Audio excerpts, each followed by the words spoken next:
Hello, everyone. Welcome to Therapy Clips with Dr. O. I'm from Human Service Consultants. Today, we will focus on obsessive compulsive disorder. In this disorder, there are two things going on: obsession and then compulsion. So, we will talk about obsession first, and then we will move into what it means to be with compulsions. Obsessions are recurrent and persistent thoughts, urges, or images that's experienced by the individual. These thoughts, images, or urges are intrusive and unwanted. The individual attempts to ignore or suppress these thoughts, urges, or images. But when they cannot do it, they will move into an action that's performed by a compulsion. So the compulsion is defined as repetitive behaviors such as hand washing, trying to order things, and constantly checking on things.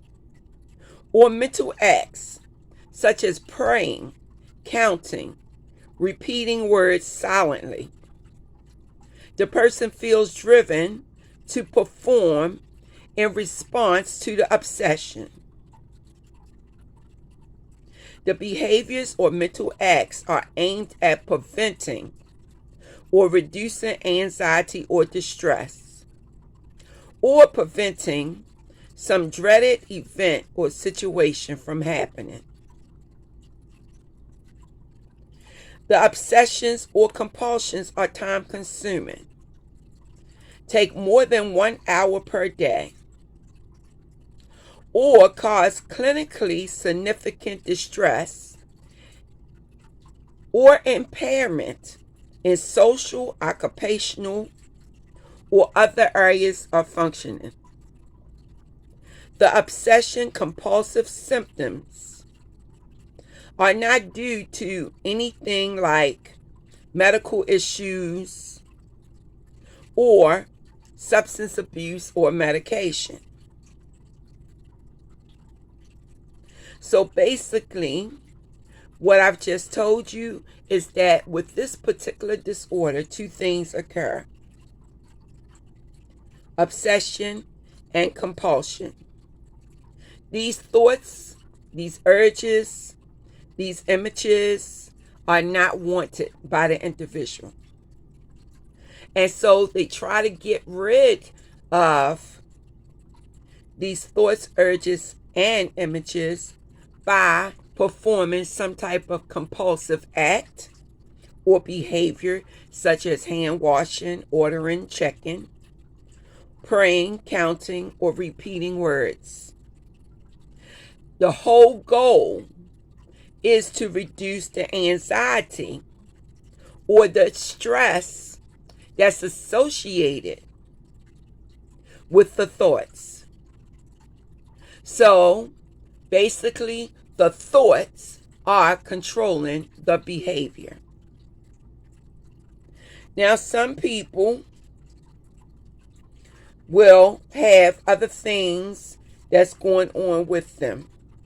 And so what we do in therapy is try to help the person to work through these issues. So if you are having any type of obsessions that you do not want, or compulsive behaviors that lead you to repeatedly do certain behaviors over and over again, then please speak to your therapist so that the therapist can help you to control the thoughts. Now,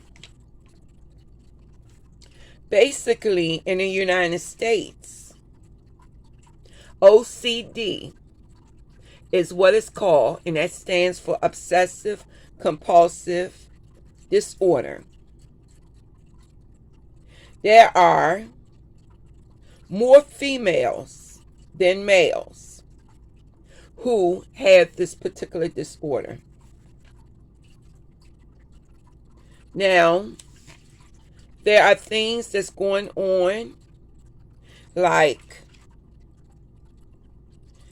risk factors or prognostic factors. That means you can almost predict who may have this particular disorder.